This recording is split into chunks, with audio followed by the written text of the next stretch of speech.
What's up, you guys? Welcome, welcome, welcome.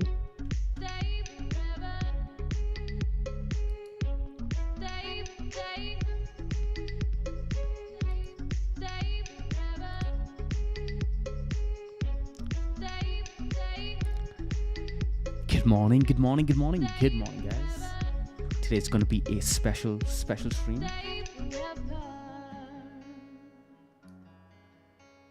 Let us know if you guys can hear us all right.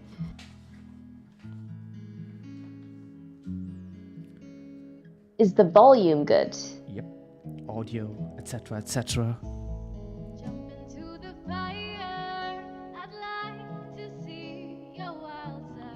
Awesome. We finally got Mark back in the chat. How's your vacation, buddy?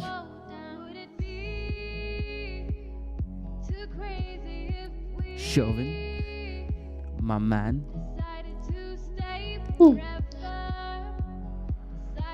Also, guys, don't forget to hit the likes. Goes a long, long way.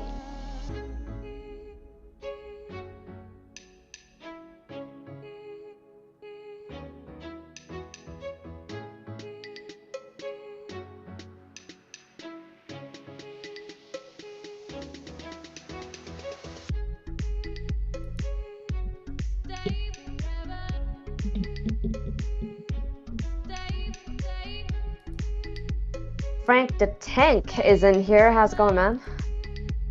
I always read all your comments. They're always so sweet. Thank you. For all those of you who actually, like, take the time to get into the comment section in every video and, post something. It means a lot.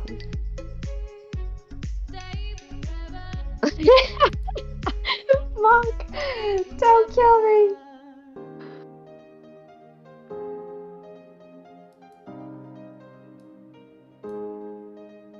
Sean, are you still around? Yeah, I'm here. I'm just setting. Okay, cool. Okay, cool. I just need that reassurance because for some reason, I don't hear like the music or anything. Oh, what? You don't hear music? Yeah, I don't know. Maybe it's but it might just be me because I connected my headset too late, and I don't want to mess around with anything because then it's just gonna affect the entire, I don't know, the stream, whatever, Technical difficulties, guys. I don't want to trip any technical difficulties.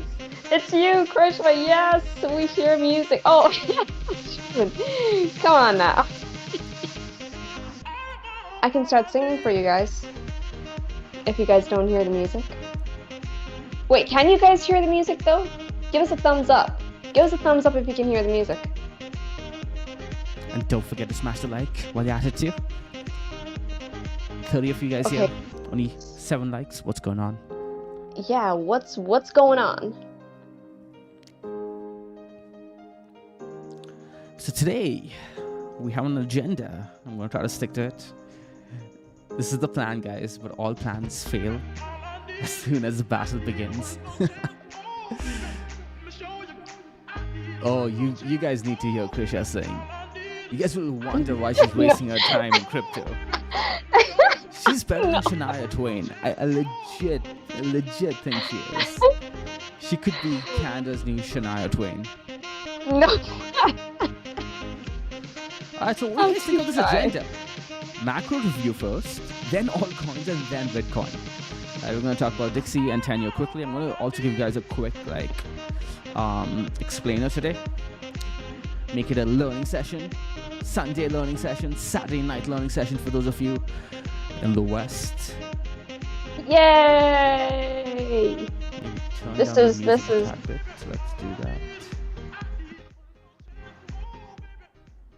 Sean, the last video I told him I love them more than you love them.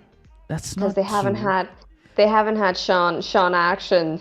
Sean, that's the thing about the birth. That's the thing about birthdays. It's not just one day. It's not birthday anymore. It's a birth month. Like the entire month is one big celebration. This was the. By the way, guys, it was Sean's birthday, a couple of weeks ago, and yeah, it's been one big celebration. Hey, it's my birth month.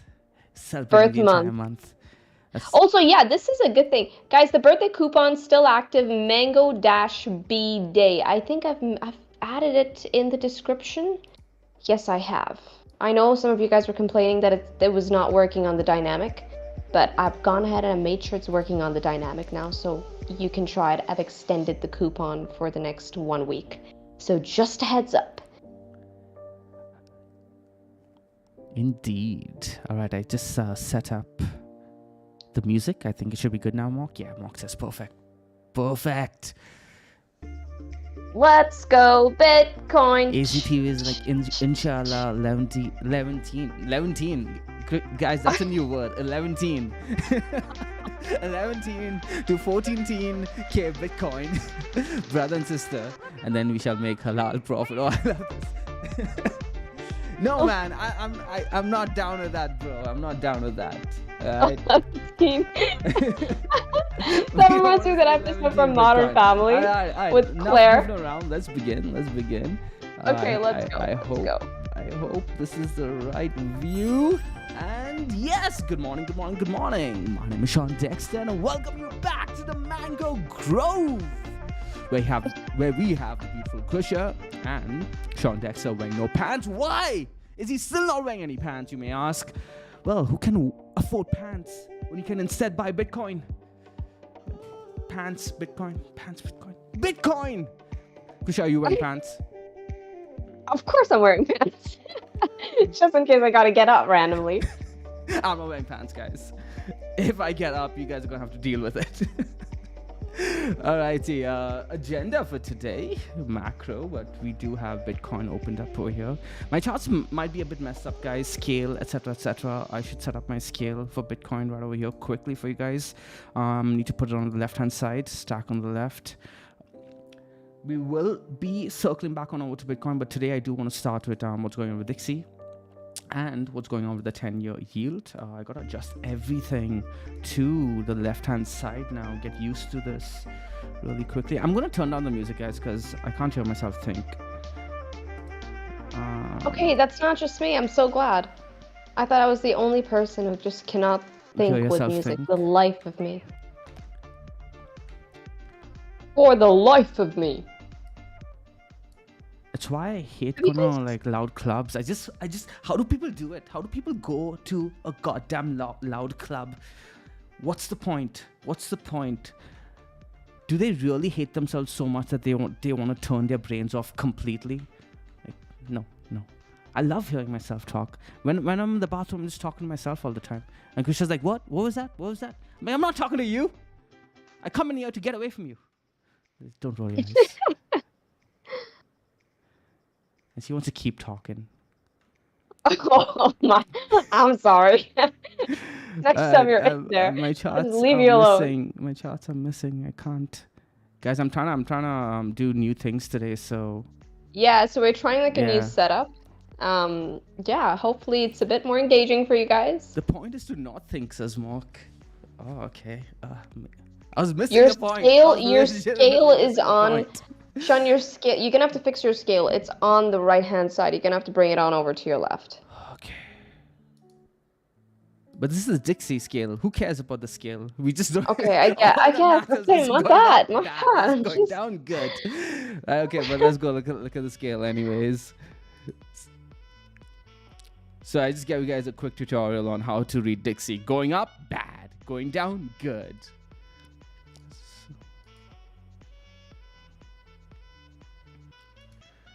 Oh man, Dixie looks dangerous. It does. Dixie legit. Want it coming up to this region. Dixie looks dangerous. Dixie is playing with fire. All right. So now I have the chat opened up here too for myself, so I can keep an eye on what you guys are saying. All right. And finally, I do want to open up.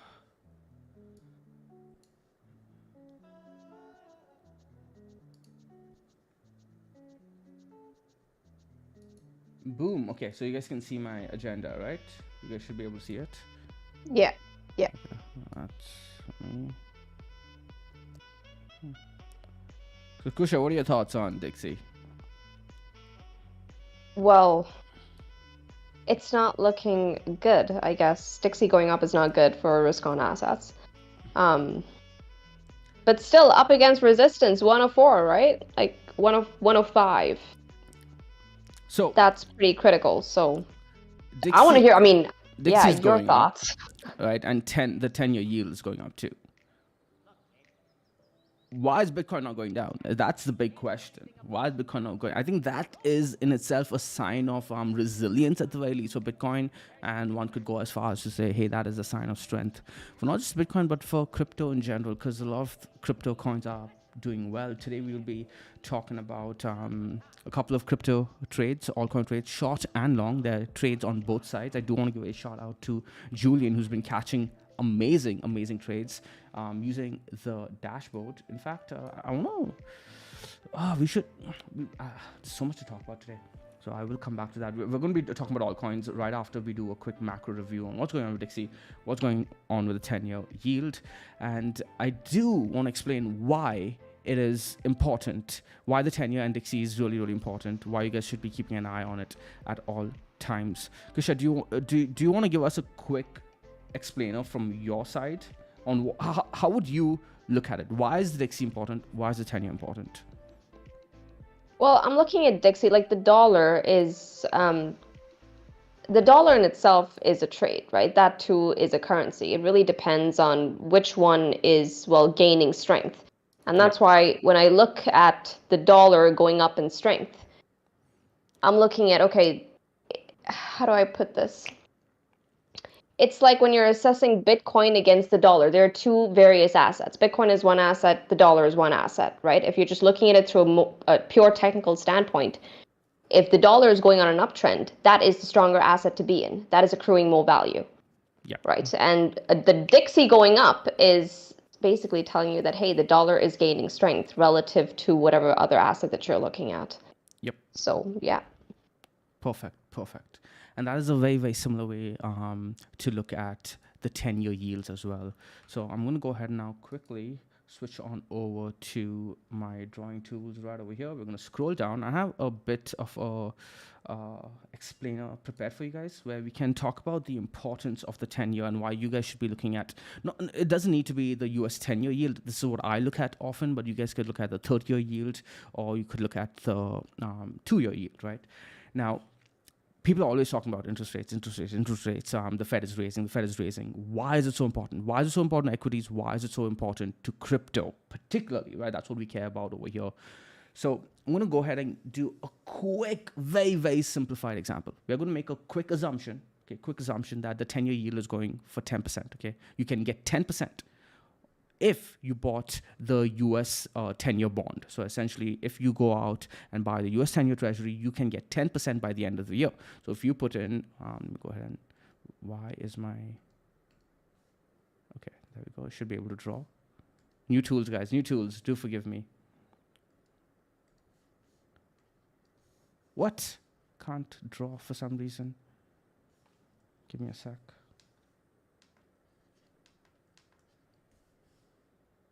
Hey, Hartham's in here. How's it going, man? Hartham? Really? I haven't seen him in so long. Okay, this is where the demo gods always flop. I can't draw.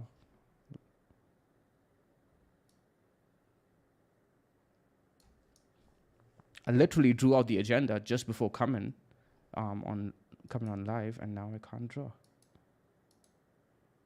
Is your thing connected? Your drawing pad? Yeah, it is. I'm trying to troubleshoot here. Okay, there we go. Okay, cool. So we'll scroll down again.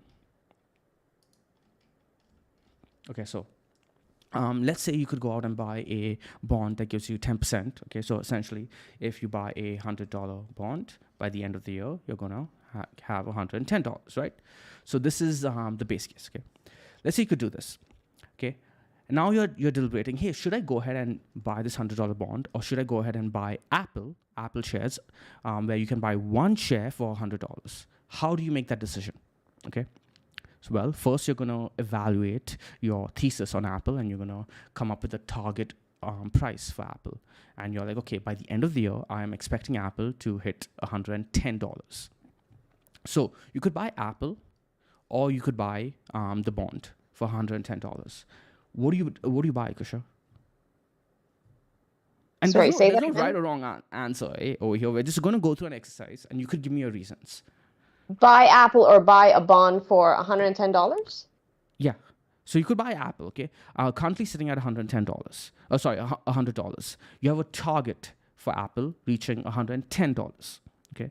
Or you could go Okay. out and buy a bond that is giving you 10%. And if it's giving you 10%, it means that you're going to get $10 on top of the $100. So by the end of the year, you're going to have $110 to show for it, right? So Yeah. they kind of look like the same trade, right? But what would you buy? Which trade would you take? The left-hand side or the right-hand side? Oh. It depends on the future prospects, right? I think just based on that, I would buy I'd buy Apple. You buy Apple because of the future prospects. Yeah, at least that's how to evaluate it. That's how you'd look at it, right? So you're Yeah. like, hey, the future prospects of Apple longer term is better than the U.S. Treasury, right?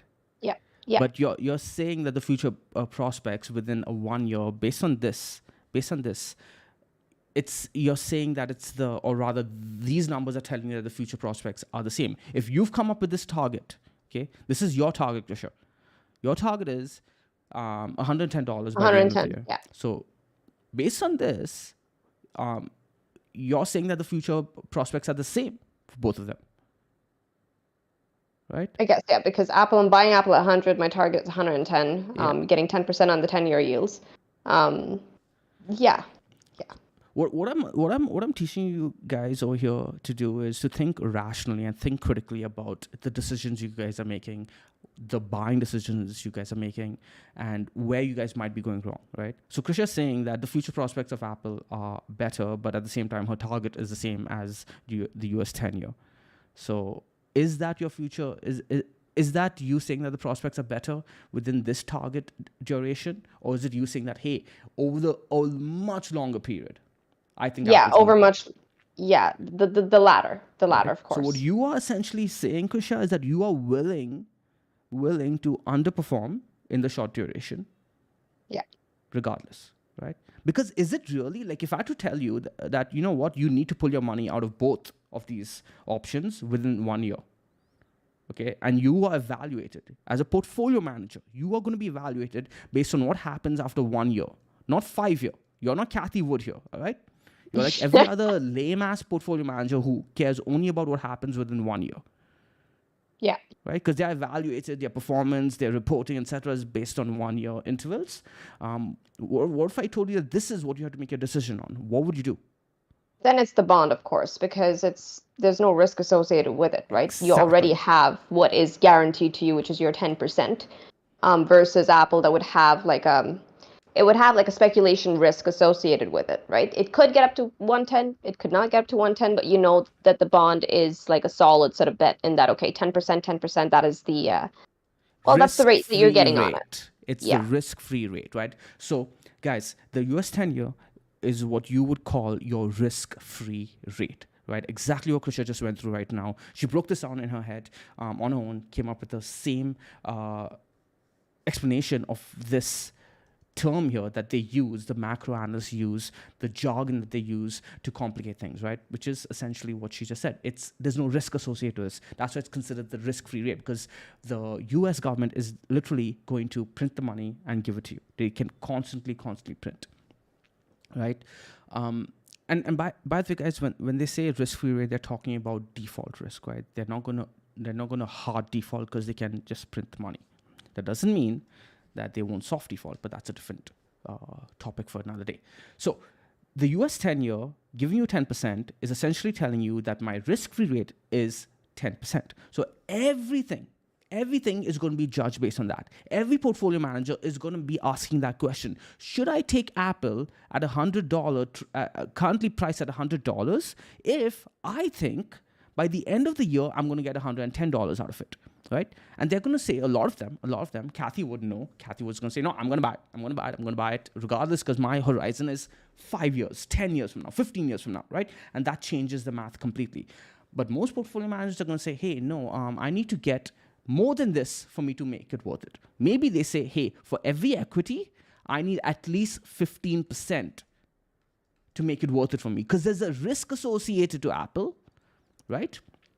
And there's no risk associated to the 10-year, because Apple can't print money, right? That the U.S. Treasury, or rather the Fed, the Treasury is going to go and talk to the Fed secretly and say, hey, you got to print money, man. And they're going to print money and give you the yield, regardless of whether they do well or not, regardless of whether they're running record deficits or not. They're going to keep printing and give you this guaranteed 10%. Apple's not going to give you a guaranteed target of $110, right? So you're going to say, hey, I want at least 5% on top of that. 5% on top of that, or my target needs to be 5% on top of that for this trade to be worth it. But if you evaluate the target at $110 based on the valuation of the company, your valuation is a fixed number. Okay, you look at all the numbers on the balance sheet, on the cash flows, etc., and you come up with $110 as your target, right? You can't change the target, but what you can say is, hey, for this to become worth it for me, I need Apple to come down in price. I need this to go to $95, right? Because if it goes to $95, at that point, your target is going to be around 15%, right? At its current target, you're only getting 10% on Apple, which is not worth it because the US 10 years give you 10%, right? But if it drops down to $95, at that point, it becomes worth it. At that point, you get to say, you know what? At these prices, Apple is very attractive to me because my target for Apple is $110 still. That hasn't changed, right? But at $95, I'm getting 15%. On the 10-year, I'm getting only 10%. So Apple will become a better buy. And by the way, guys, when you do all of these numbers, right, when you do all this math, that's how support and resistance also gets formed. That's how all of these fundamental analysis tools get reflected on the charts. Because there are lots of bots and algos that are doing the same math, and they start buying at certain levels. And we see those levels get bid up. We see the big wick show up. We see the candle body closes. Because let's say there's a level over here at around $95, right? And the market keeps buying it, and you see a candle close above it. That's telling you that all the FA analysts are saying that any price underneath $95, any price above $96, that's what I like, right? Or rather, any price underneath $96, that's what I like, because at that point, I'm getting 15% and above, right? So anything underneath, right? Anything underneath 96, all the way up down to 90, 85, it becomes a good trade, and they start DCAing into those positions. It's a quick, simplified explanation as to how and why the 10-year yield is always going to be very, very important. If this number goes up, well, then equities are going to need even more on top of the 10%, right? Let's say this goes up to 15%. All right, let's go ahead and use my eraser tool.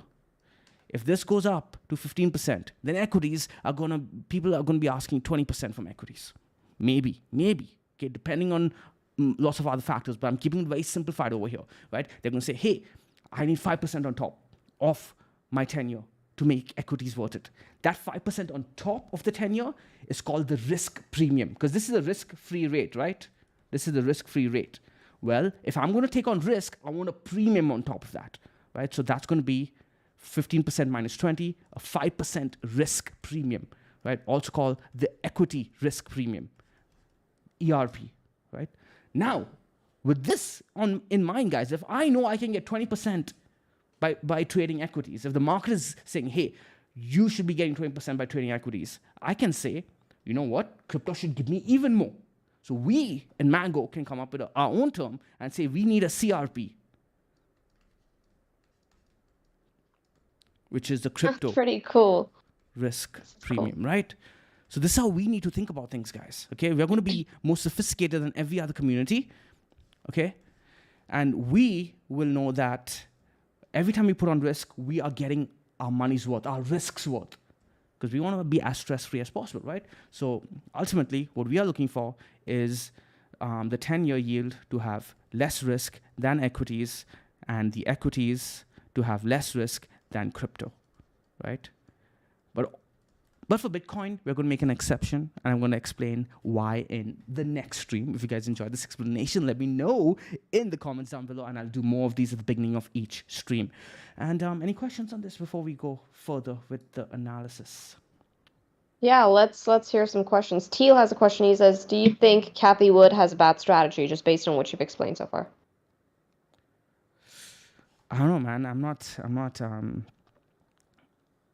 I think Kathy Wood's timeline, her time horizon on her investments is, I think she's been very open about it, right? I believe it's 5 years is her Yeah, timeline yeah. on her investments. So based on that, I don't think it's a bad strategy. She just has a different sort of time horizon that she's looking at. I think Kathy. So yeah, she's basically betting on exponential growth of all technology. I don't think she has a position in Apple, not in her not in an aggressive portfolio at the very least. I'm not an expert in what Kathy Wood is doing, in what ARK is doing, but I do know that her time horizon is over the longer duration, which is why the devaluation of the dollar is going to play in her favor, and uh, she's betting on exponential growth of technology in a way that the money printing won't be able to keep up, right? Or it will have to print. Basically, money printing is going to have to accelerate for it to keep up. So that's what she's betting on. So I don't know whether it's a bad strategy. If you're betting on innovation, it has always worked out in the long run, right? So when she says 10 years is a horizon and she's just betting on all innovation, I think she's going to win. I really think she's going to win. In the short term, she's going to have durations of bad periods, but in the long run, she's going to end up winning. So I have a question. Do you, based on what you just explained to us, coming back into, well, the risk premiums, can you scroll down on your screen to show the little, This thingy? yeah, scroll down. Yeah, there we go. The 10-year less than equity, less than crypto. So you're talking about the risk Yeah, I'm associated talking with. about risk, correct. Right. So do you think that that's why Bitcoin has, like, if you look at SPY and NASDAQ that's been running, right? Fine, they're pulling back right now. But do you think that's why Bitcoin is sort of lagging in that regard in terms of its gains? Because while we saw SPY actually, moving to the upside, NASDAQ also moving to the upside, Bitcoin pretty much stayed status quo. Do you Yeah, think that's why, yeah. So crypto didn't run as much? So the difference between what's going on with I personally think that SPY and Nasdaq are running based on the most recent AI hype that the narrative that was caught on. So let me go ahead and find a new screen for you guys. How do I best explain this? So the way I'm trying to simplify this, okay? So the way equities are evaluated is essentially the present value of a company, right? Let's say like Apple. What an analyst will do in a very, very, very simplified. I'm simplifying it, okay, for you guys. Is they're gonna try to predict the cash flow of a company going all the way out, like 5 years, 10 years, 20 years, right? Let's go drastic and say 20 years, okay? They're going to look at the cash flow for every single year, okay? And they're going to make an estimate of this, okay? And they're going to say that, okay, wow, this company is making so much profit. And for each one of these years, they're going to discount that future value, right? 20 years, this is the future value of the company. Okay, they're going to take the current the current risk-free rate, which we assume to be 10%, and they're going to say, hey, let's say the Fed keeps rates steady for this entire duration. The risk-free rate on average, you can say the cumulative average, I think it's like CAR, risk-free rate. The cumulative average risk-free rate is going to be around 10%. They're going to discount it to its present value, right? If I'm explaining this correctly or explaining this clearly to you guys, what I'm trying to say is that the future value of the company is going to be added cumulatively into the present value, okay? And then they're going to say that, hey, this is X dollars is the company's value, right? So they're going 20 years forward and they are accumulating all of the cash flows down to its present value, and they're evaluating the company. Now, if AI comes in as a narrative and they are able to say that, hey, the cash flow for each of those years is going to increase, well, that's when the present value of the company goes up, right? So I think that's why SPY has gone up, because they think that AI is going to increase the cash flow for each one of these years. And this number over here has remained steady while AI has gone, the AI narrative has allowed the cash flow speculation to go up for each of those years to come up in the future. So that's why I think SPY has gone up, and that's why I think Bitcoin is not going up, because Bitcoin doesn't have the AI narrative yet. But you're seeing guys like Arthur Hayes, et cetera, push the AI narrative for Bitcoin as well, so that Bitcoin can also capture the AI narrative. You're seeing Kathy Wood as well, right? ARK is trying to push the AI narrative onto Bitcoin, saying that Bitcoin is going to be the currency for AI. Does that make sense, guys? I was trying to basically explain this without using any jargon, and I struggled to explain this without using any jargon. Any questions, Krisha? So if you have questions, I'll be able to explain better. So again, remember, the future value of a company is its present value multiplied by the discount rate, right? So 1 plus R raised to N. Right? I think that's the formula. And when you take the present value, you basically take the future value and you discount it by the rate. So now you do that for each one of these cash flows, right? So basically, if you have $100 over here today, it's not worth the same $100 in the future. It's not worth the same today, right? So that's why you have to discount it, right? So it's like you're essentially saying that whatever innovation that people speculate on, so say I think Apple, let's just take Apple for instance, is going to be this big freaking giant beast that they already are. They're just going to get bigger, more and more innovation. I'm essentially taking all of that for the next 20 years, at least my idea of how much they're going to build, and I'm going to price it in today. Exactly. Okay. So exactly. So each one of these cash flows are going to have a factor added to them that you could call the AI factor, right? Before, if they were expecting, let's say, cash flows of $200 at year 10, right? Now they'll be expecting $300 at year 10. That's what happened with NVIDIA too, right? NVIDIA suddenly got a huge narrative where they were able to increase the expected cash flows or the expected growth rate for the company. Make sense? Yeah. I mean, of course, it's like I think this is like CFA stuff. So I think it's gonna take practice. Okay. Yeah. And we're going to learn as a community together, right? So long story short, long story short though, we went way over what we were supposed to talk about today.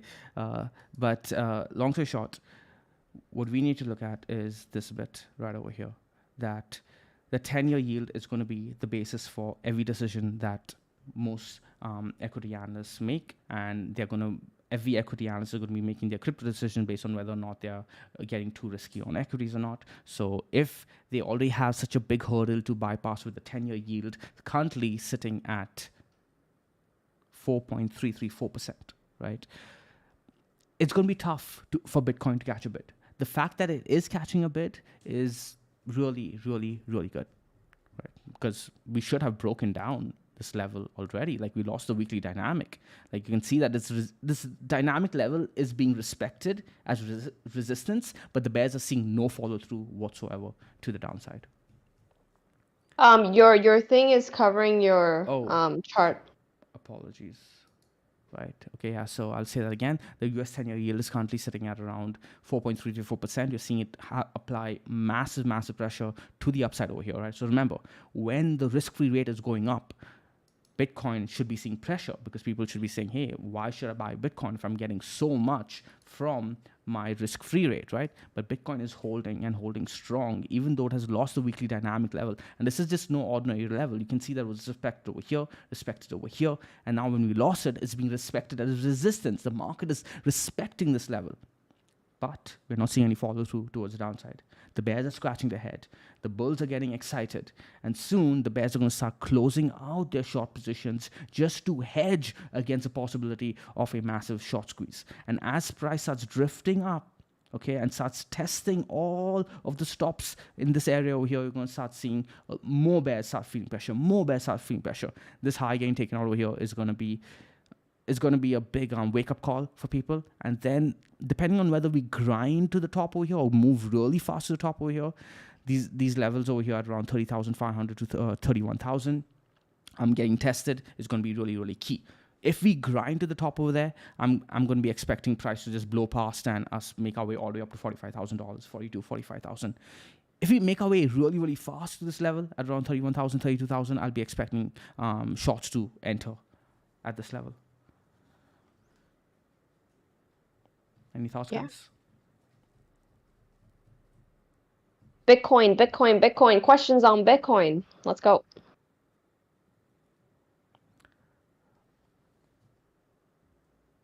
Aaron Watson says, great conversation. I'm just joining in. How much bigger do you speculate the crypto risk premium should be? 25%, right? On top of what we are already looking at. So let's go ahead and 25%? Yeah. What? Of Okay. course, No. man. I'm okay. So so you're gonna say where are you getting the number from? Based on the risk that we take. So right? Like nobody joins crypto to get 10% at the end of the year, man. Like in the bear market, sure. If you make 10% in the bear market, then you're doing fantastic. Like Jesus Christ, great for you. But like that's why you hear Kathy would say, hey, my horizon is a 5-year time period, or you hear Raul say, hey, my horizon is a 8-year time period, because they are looking for exponential gains. They're not even looking for 25% is like the bare minimum you should achieve. Because think about it, if the market at the moment is expecting 6% from SPY, I think they're expecting 6%, right? Because actually no, because right now you're getting 4% risk-free rate, and I think the ERP, which is the equity risk premium, is another 4%, right? So they're expecting 8%. The market is expecting 8% from SPY. If you can get 8% within 1 year in SPY, what are you getting? You're getting more than 16%. You're getting greater than 16% in 2 years, right? So crypto needs to, at the very least, beat this within a 2-year period. Now, the thing is, you can't say, I'm going to get into crypto for a 1-year period. If you're doing that in terms of positioning trading positions, you're likely trading altcoins, right? And altcoins, who trades altcoins for 16%? Nobody trades altcoins for 16%, right? Altcoins are trading 100% more plus, right? But now if you're getting into Bitcoin and Ethereum, considering you don't look at Ethereum as an altcoin, at that point you're looking for to at least beat equities, right?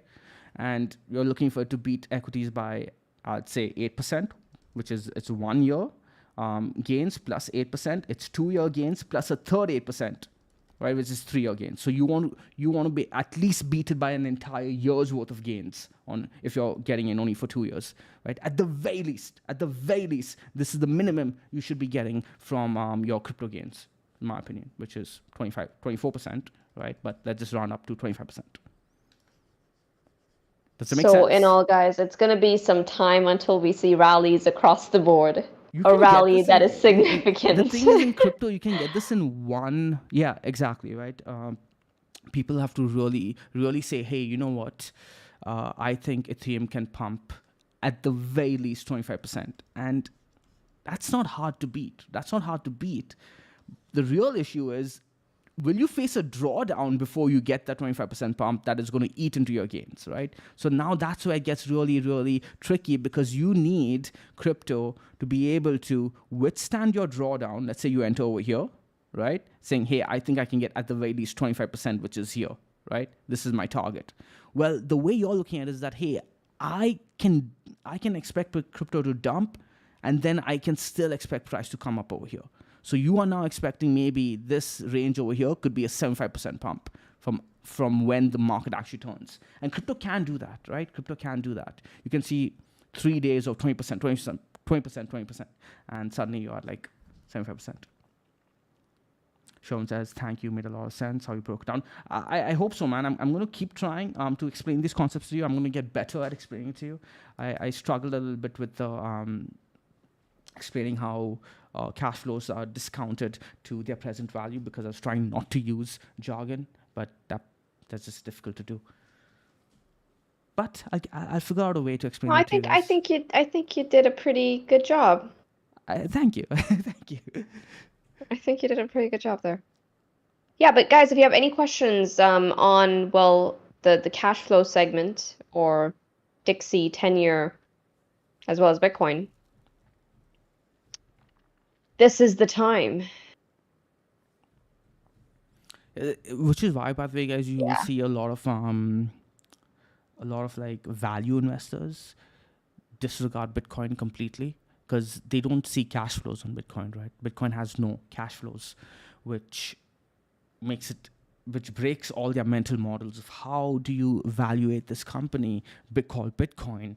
How can it be at XYZ market cap when there are no cash flows whatsoever? It has no value, which is why they don't like gold either.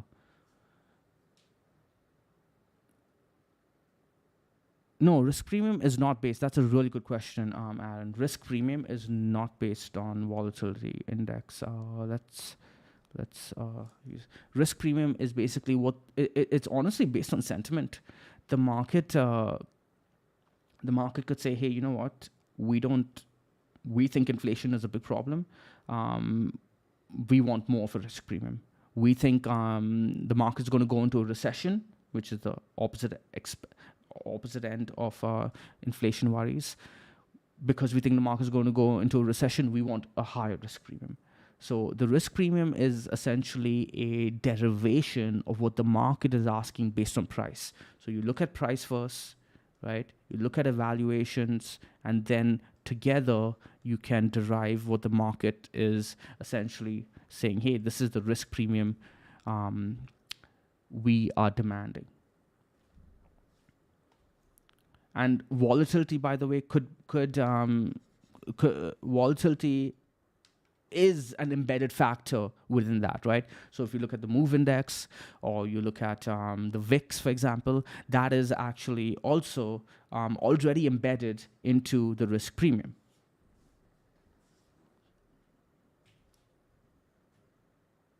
Good stuff. We all learned something new today. Jordy Gunnar says, Krisha's an amazing teacher, but love how you turn into a top student when Sean talks. I mean, how can you not, right? He's so good. Sean's got like this crazy knack for just taking something very complex and just breaking it down into the simplest form.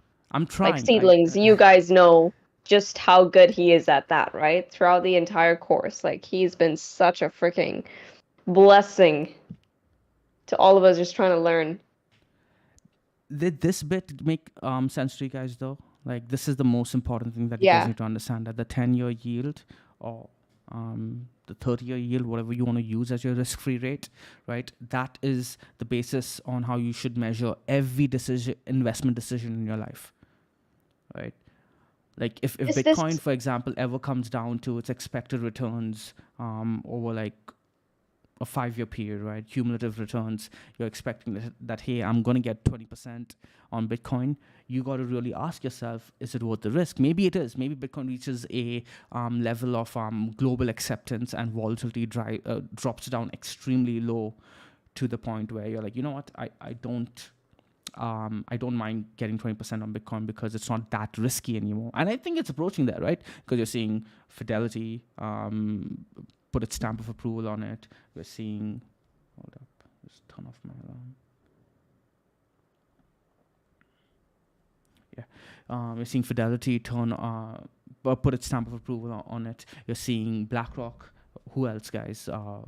BitGo or something like that. Like these big companies, big names. It's a bunch of other big names that I can't think of right now.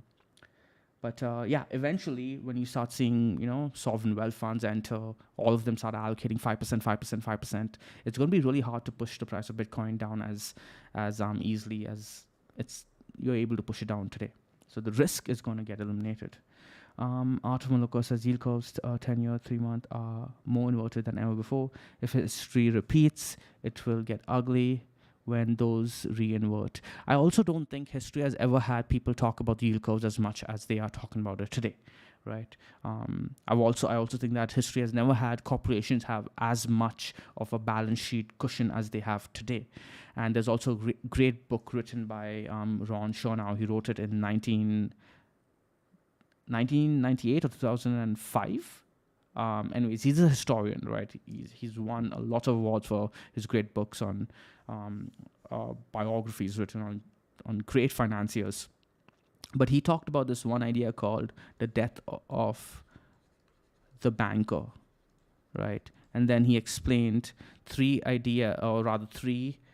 pillars of power, which have been the investor, okay, the banker, and the corporations, right?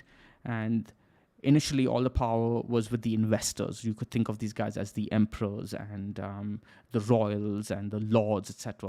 They had all the money. And corporations were really small back then. We didn't have free markets, etc. We didn't have the same shareholder rights that we have today, etc., etc. So corporations were really, really small. So all over time, though, with the rise of the Rothschilds, etc., the bankers gained all the power, right? And JP Morgan's time was like the peak of the banking power. And then, over time, power started slowly drifting towards the corporations. And by like the 1960s, 1970s, corporations got really, really thick, right? Standard Oil in the 1910s, 1920s were the first big corporations to really threaten the power of the bankers. But now corporations are way more powerful than bankers, right? And that's maybe we don't care anymore about whether banks fail or not. Not as much. Of course, we're going to care a bit, but maybe we don't care anymore. Maybe we care when a corporation goes down. When we see a massive corp like Apple go bankrupt in a major way, right? And so seeing banks fail, this might be the next big thing. I don't know when it comes, but when it does come, I think that's what we need to worry about. Right? But he talked about this in his book, and he explained it beautifully. Beautiful writing too. So why does this matter? Because the inverted yield curve is actually, so to explain Arthur Maloka's question, or rather query on the 10-year yield, or rather the yield curve being inverted.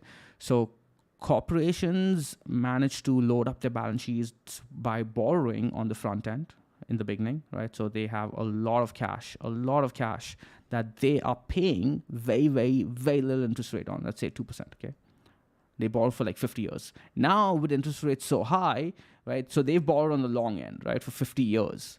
Terms all the way up to 50 years. Apple is one of these companies, right? Now interest rates so high, they're taking all this cash that's just sitting on their balance sheet, and they're freaking investing it on the short end of the curve, on that inverted yield curve. They're actually making money on the inverted yield curve. So corps are just getting stronger with the inverted yield curve, right? So when you expect them to be firing people because they don't have funding that they usually get from the banks, where I explained over here, right? Banks used to have the power. Corporations don't need to go to the banks anymore. They're funding themselves. They are their own banks. And no, I don't think anyone's talking about this, right?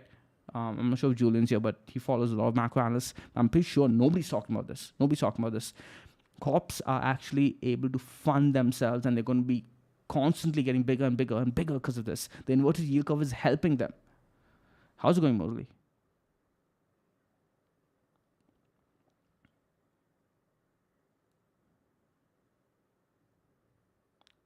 That is a lot of insight. That's like a lot of insight.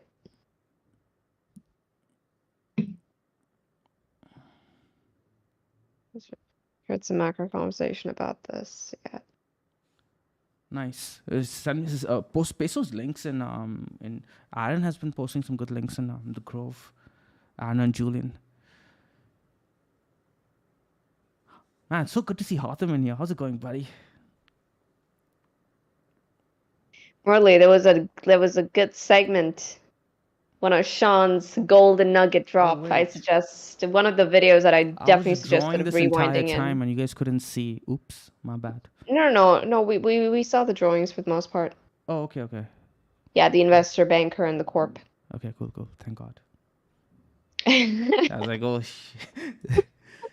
it's guys, into it's the abyss. flustering. It's flustering to do all of this live, and explain things live. So I'm always wondering, can they see? Can they see? And I'm trying to follow the chat too. Any questions, guys? Let's get some questions in. We're reaching the 1 hour mark soon. What? Really? I haven't even started on the charts. Okay, guys, let's go. Let's go. No, I mean we've done Bitcoin, right? Bitcoin is Okay, I want to quickly talk about Bitcoin in regards. Let me hide the thingy. What's so special about Bitcoin over here at this point is that I mean, we're up against cloud resistance, dynamic resistance. It's a bullish engulfing so far. If we close like this, I think it'll be pretty. It's gonna be a neat picture, but it's weird. It's range, right? It's like we bounced off of support, but we bounced right into critical resistance. So it's a 7% range. Scalpers, this is your time to shine. But yeah, I think the Bitcoin bulls still have a bit more work to do. I think if we can really take out that weekly dynamic, just keep it simple, guys. Weekly dynamic. So the dynamic resistance is gonna. Yeah, exactly. So okay, man. Quickly, what's really important about today's candle close, guys, is we're closing the weekly as well as the 4-day. All right. The 4-day has been really, really important because we noticed in the last stream that we are holding the 4-day Kijun. And we're like, hey, this is the silver lining. This is the only silver lining that we have on Bitcoin. Everything else looks like shit, but this 4-day seems to be holding. So do we hold again? And then we noticed, wait a minute, the 4-day is lining up with the weekly. The 4-day candle, the 4-day cloud is green. This could be something, but we're not going to get our hopes up. But now this weekly picture is also beginning to look good because if we close the 4-day holding the Kijun, we're going to enter the cloud on this weekly close. Okay, really important. Another thing that lined up with that was when we went over to the dashboard, we noticed that the 12-hour flipped neutral from short to neutral. The 4 had already flipped, but that wasn't good enough. Well, the 12-hour flipped 2 now. This has been our gauge. This has been our monitor, our barometer for this entire bull run. Every time the 12-hour flips short, I'm like, okay, I'm using this as my barometer to go cautious at the very least, right? But we had the 12-hour flip short as well as the weekly flip short. I didn't like that at all. Now the 12 hours flipping long. Is this going to have the cascading effect to take us to the daily? You guys need to understand that the dashboard is giving you guys trades on the platter if you guys are willing to put in the work to just filter things out. Okay, everything's here for you. Everything's here for you, right? Everything that I wanted as a young, eager trader that Hatem and I used to freaking grind through the charts trying to make our lives simpler, right? It's all over here for you. All you need to do is, okay, I'm just going to give you guys a quick example of what I like to do. You can, if you're looking only for long trades, click on long over here and then go ahead and click on reversals, switch it to see what has most recently reversed, and you're going to find trade opportunities. Julian, okay, I'm going to go ahead and pull up Julian's tweet over here. Not tweet, his comment from Discord. Also has been using the dashboard, extremely, extremely well. This is how you're supposed to be using it. I'm going to go ahead and read it out for you guys. Just hide my thingy. You guys don't need to see my ugly face. Okay, Julian says, I found the dashboard really useful last couple of weeks for identifying random altcoins that have pumped 30 to 100% in the recent days. Cyber, Perp, and most recently Spell. He most recently found a TRB as well using the dashboard. If you guys have been following the Discord discussions, you can often get really nice short trades as they pull back, right? Because remember, if the trend, if you see a pump into a downtrend and you know how to identify support and resistance levels, you can find really, really good opportunities. Just been looking for them hitting weekly resistance with lower time frame bearish divergence, etc. Positions that are small, blah, blah, blah, blah. Not blah, blah, blah. This is important. Positions that are small due to risk of further upside volatility, but that's okay. This is important. Blah, blah, blah, blah, blah. Jesus Christ. But yeah, make sure you guys join the Discord. Mark just posted the link down there. Make sure to hit the like, blah, blah, blah. Again, blah, blah, blah. The reason I'm saying blah, blah, because we got to go through a lot of charts. We spent way too much time on macro today. Okay, so Don't yeah, kill me. use the freaking Risk management, blah, blah, blah, blah, blah. join the Discord, blah, You blah, guys blah, blah, can blah. just Hit the avoid that likes, part. Blah, blah, blah, blah, blah. No, that's important. The most important part. Okay, I'm trying to turn on my. All right.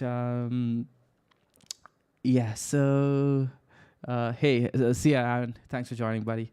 Yeah. So we went through. Kusha, any thoughts on the dashboard? Anything you found? I'm gonna go through a few charts that we found on the dashboard. One of the major ones that Wolvie and Julian have been trading recently is TRB. There is weekly or daily resistance over here. Yeah, weekly resistance that we are right up against, coming in around 46 to 45-ish, right? Smacked up against it. I think Julian took a shot right over here, somewhere around this region at the very least. But at its current juncture, I mean, if you took a shot, you're great. You're in a good position. I think this is looking like distribution, right?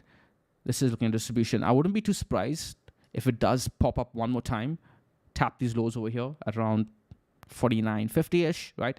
And then break down. But I wouldn't put my stops here. The market knows where your stops are, man. If you're short, I wouldn't put my stops here. At the same time, I wouldn't trade a breakout on this either unless I see daily candle closes above this level right over here, right? So that high it took out was the TP to take which high? This one over here?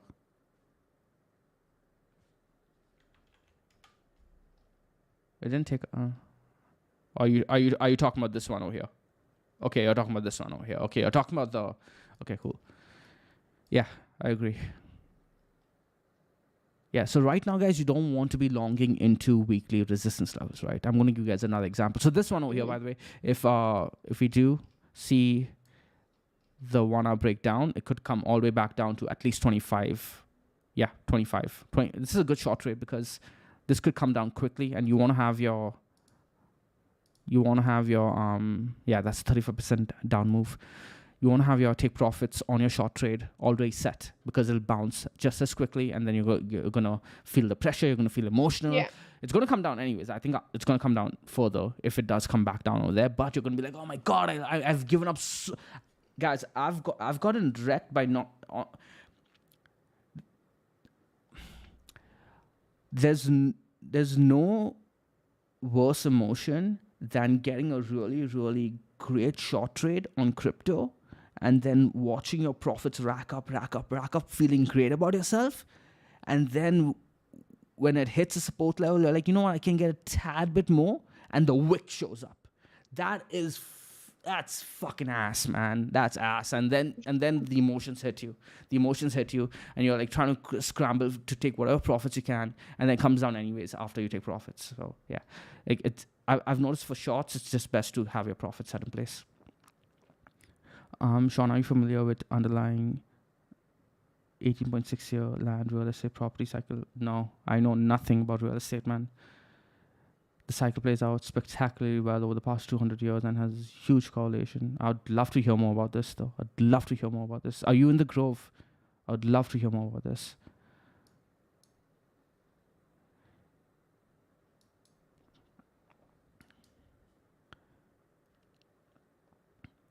Okay, yeah. So I think what you mentioned about setting in your profits, especially if you're seeing like these really, really aggressive uptrends on the weekly time frame. Yeah, the weekly is up against resistance. But if you're shorting the weekly resistance, just making sure that your take profit is set is gonna help, like mentally, because whatever it is, you gotta assess the trend for what it is on, say, the weekly time frame. This is a very, very aggressive pump, so you can see that momentum actually step in at any time and start, taking price up once again. So if you're shorting resistance on the weekly, have your TP set in, for sure. Yeah. Similarly, though, if this breaks down underneath 35, I'm expecting much further downside, 25-ish maybe. Okay, Rune. Rune is a coin that I'm actually trading small positions because I'm not trusting all coins at the moment. We are sitting up against weekly resistance over here. I would not recommend buying over here.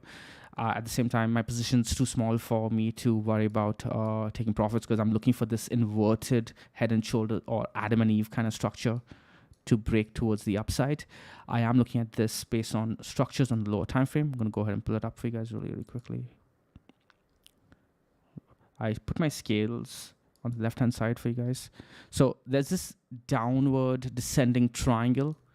I like this play a lot, where you have a bear structure that doesn't break down and instead breaks up, and you could look to essentially buy the zone between the flat and the diagonal, right? So you scale in between the flat over here, right? You guys see this dotted line where I said EE. EE stands for entry exit, right? So that's the area you want to scale in, and you get your final position. This works out. I mean, this is like playbook stuff, like cookie cutter pattern trading for me, where you scale in 2/3 or 1/3 of your position over here, and then you get a final position right above the level. You got the perfect retest and then continuation. The market is respecting that play, but we are up against weekly resistance over here, and this could be putting in some distribution where it comes back down. So this is where you'd try for the trade at the EE level, $1.63. If it breaks underneath though, the trade is done. That's where you exit. Just take your loss and move out, right? Move out of the trade, move on to the next one. Rune is Julian's find. Again, props to Julian for finding the trade. He mentioned it during one of the most recent volatility events. And this is another one that I mentioned on the Grove very recently. Go on over to the mangaway.com/discord. Check the altcoin section. I posted this as a very easy trade to manage. LAI, Layer AI. I think this is a rebrand of Crypto GPT. Available on KuCoin and BitGet. I'm trading this on BitGet for now. And hopefully I can trade this on an on-chain very soon. Yeah, so very simple trade, support and resistance. It came down to this level over here at around 8-ish, right? You can see the market respecting it. If we lose this level, you simply exit. Now, keep in mind, there's very low liquidity on this trade, so you can't position at all heavy on this one, right? So, but at the same time, the market cap for this one is apparently, according to CoinGecko, only around 2.5 million, 3 million. So when you're taking a trade like this, you don't need to position drastically. You don't need to position heavily, because just back to all-time highs is around 200% gain, right? But we are expecting more than that. If you're trying to accumulate and play this as a trending trade leading into a potential bull market into November, December, Jan, Feb, this could 10x, right? That's the kind of win I'm going for on this one, or nothing at all, right? So I mean, I'm not going to let this go to zero. If we lose this level over here, I will be selling. Can Ichimoku predict or indicate the future price? That's Ichimoku. Nothing is predictive. Nothing is predictive, but it allows you to make better decisions. But the Ichimoku is one of my favorite tools to do that. Lots of spot buying on Rune. People holding long term on that. Good to know. Good to know. That's what able indicator. No. Yeah, nothing's a crystal ball. Nothing is a crystal ball. Okay, RSR is a trade that I found on the dashboard. If you, again, go on over to the dashboard, and I found this a couple of days ago when I used the technique I just showed you guys, filtered long trades only, and then use your reversal filter over here, right? Filtered according to the most recent reversals, and RSR was on top of the list. Now it's kind of lower down over here, but reversed very recently, 1.3 days ago. You guys can see that, right? Very recently. And yeah, so you can see the structure over here. Right over here, W-like structure. Broke out of it, retested it, EE, you can see that there, entry exit. So if we close underneath, just exit, right? Another way to do this is to draw a diagonal like that and use that as your exit. Oftentimes we do come down to test the diagonal and bounce up, right? So keep an eye on that as well. But yeah, first TP would be somewhere around here, 0.002, and second TP would be somewhere around here. And then after that, because what's going on over here is that you kind of have this weird falling channel. Do you see it, Krisha? Yeah. Right. Make sense? All right. Yeah, that's pretty much it. Nothing more. Any coins that you want to look at, Krisha? No. I think these are some good trade opportunities. Good charts at the very least to be looking at. Because you want to always look for charts with a bit of volatility on it, right? So you're beginning to see a bit of volatility step in on the altcoins. And the thing about these, when they all drop to these, pretty much cycle low numbers, you'll find that the ranges that the altcoins are sitting at right now are like pretty intense ranges. Like you can catch a good 25% just on one support and resistance play. So yeah, I think now that volatility has stepped in, it's a good time to be hunting. Yeah. There's something else that Julian said in the Grove too. He's like, people think that volatility has disappeared from the market, but if you again use the dashboard, you can use your volatility tools over here too, and use your trend tools, your volatility tools. You can filter everything, guys. Look at the volatility. There are coins that Yeah. look at, actually TRB is right on the list over here. TRB 99 vol, right? Basically, find coins that you guys can't see it, eh? Oops, I'll hide my thingy.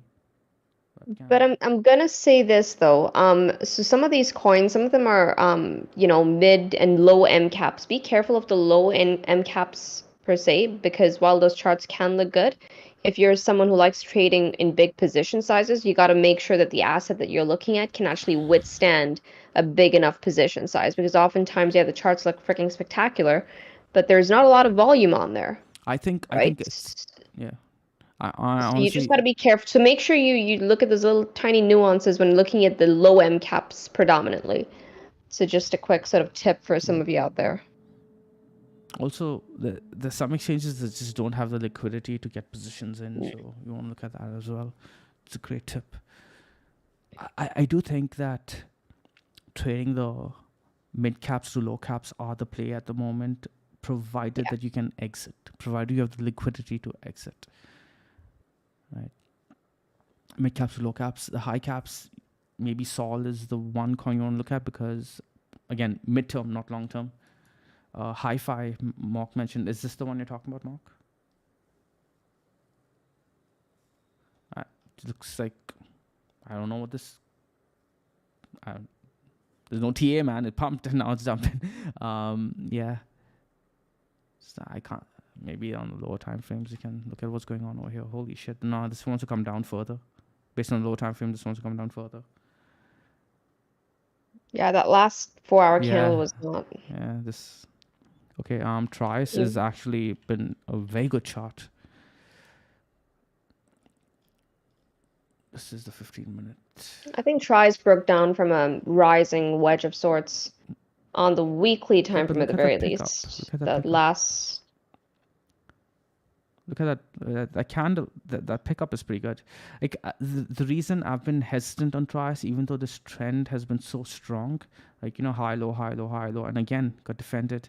If you guys do remember, we were looking at this level right over here, right? We wanted that to hold on the next drawdown, and it didn't tap it yet. And now again, we didn't get down to the low.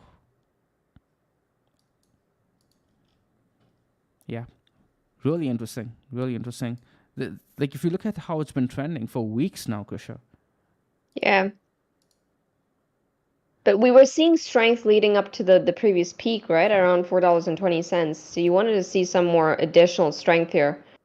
We're not seeing that. So this seems to be like an trying to establish a lower high on the chart. Yeah, you're right. So just be a bit sort of aware and cognizant of that.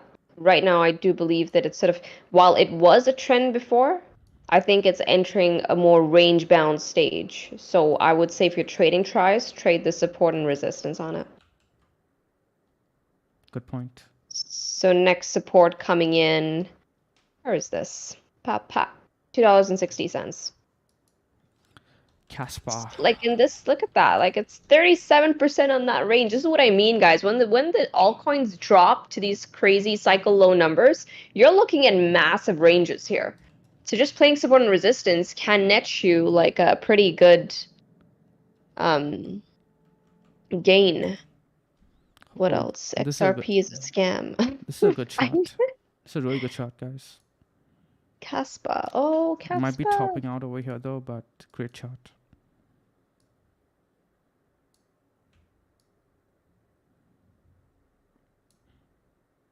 XRP.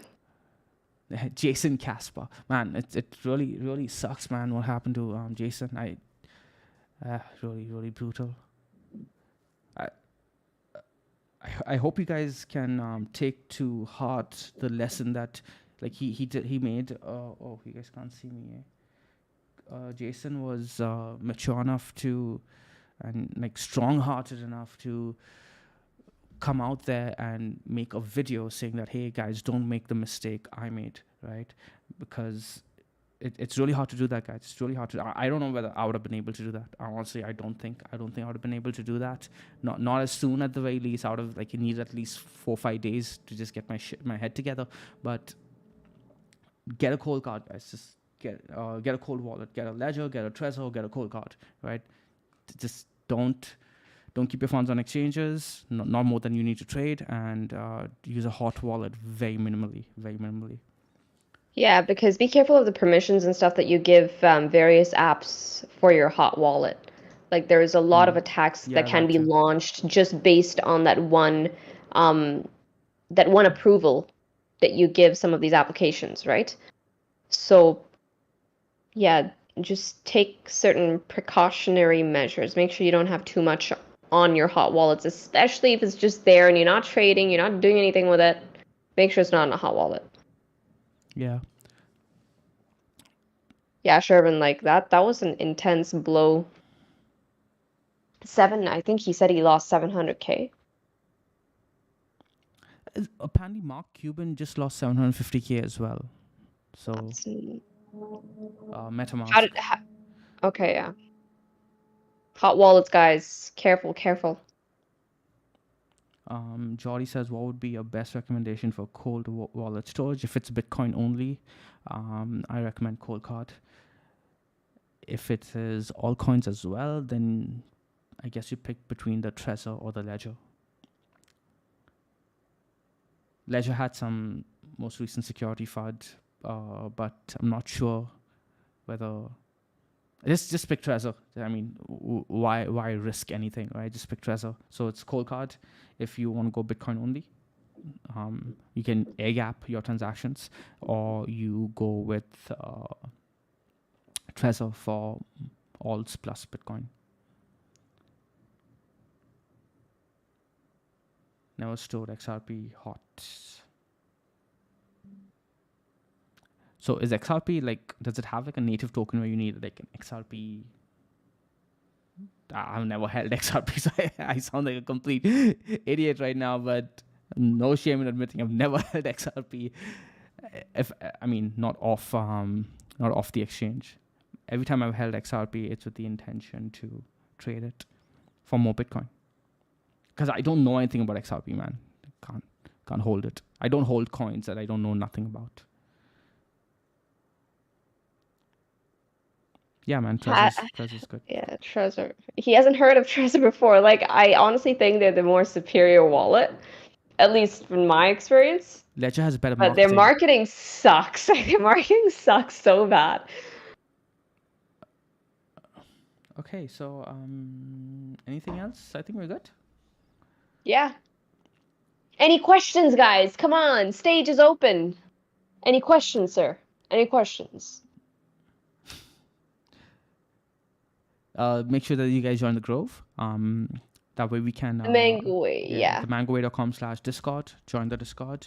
Any questions that you guys have, you can ask in there, and we can also discuss what to talk about in the next live stream. I hope you guys enjoy the stream. I'll see you guys in the next one. I want to see you guys hit a massive trade. I haven't hit a massive trade since, well, no big altcoin trade at the very least. Not yet. Yeah, Mark. Click on Mark's link. Just spam it in there, Mark. XRP couldn't hit ATH last bull run. Yeah, but I feel like they had like a lot of FUD. I think now that they won the case against the SEC, we could see perhaps some positive price action on XRP. I don't think it should be discounted. I mean, then again, I have a bias towards XRP. I've had a good streak trading it. I think it's a pretty neat chart to trade. To hold, I'm not sure. I've never held XRP for the long term, but trading the ranges, I think it's been very profitable. look what's happening with WTI as well. So we're seeing oil go up. We're seeing Yeah. WTI go up. We're seeing Dixie go up. We're seeing a 10-year go up, and Bitcoin's not coming down. Like, Bitcoin's going up. It's up only. So I think it's a sign of strength. But again, it's the weekend, so let's see how the weekly closes. Let's see how the weekly follow through. What kind of follow through we have? But we had the recipe. We had the macro recipe for Bitcoin to lose this level, guys. Like, the bears are seeing everything they want. They're seeing everything they want. But I don't think there's enough sellers to push price down further. What are your thoughts on that, Krisha? No, I agree. I agree with you. I think the whole thing with the ETF news and stuff, I think that's likely going to bring about a bit more speculation. I know you're not a huge proponent of the efficient market theory, but I feel like that might be being priced in right now. Just the mere fact that price is being held up. We're seeing people likely,